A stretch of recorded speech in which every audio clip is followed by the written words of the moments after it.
So to repeat the question for Jess and for me, how do we deal with resolving conflict and tensions that exist between founders and other directors and maybe founders too? Yeah, I mean, we've definitely had sets of strategic disagreements at the company. When it's between the founders, like it's harder because you both have to be there, right?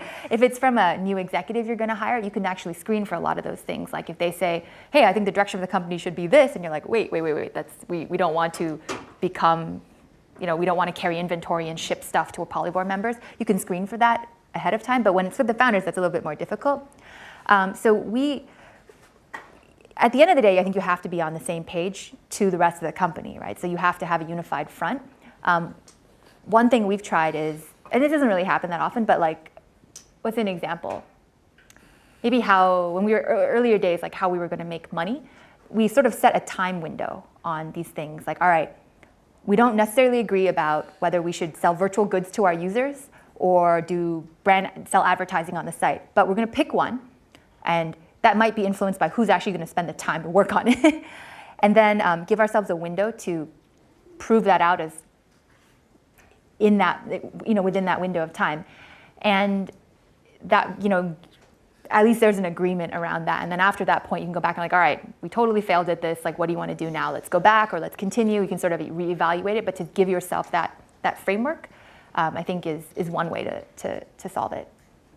Yeah, this is one of the areas where I think you can hyper-learn conflict resolution. There's all sorts of ways to study how one does it. And in my experience, there's all varieties of conflict, but they end up shaping your daily existence because those are the things that stress you out. And the first step always in conflict resolution, in my experience, is you got to get people focused on the right goal or agenda. And you can find situations where people let their self-interest get in front of the company interest. That's easy to spot. And that happens with directors, where directors say, look, I'd like to sell the company or not sell the company. And you have to say, okay, you have to think about the shareholder here as a third party. This is a bit of the Rawlsian moment of, disinterest and saying, okay, pretend like you could be anybody.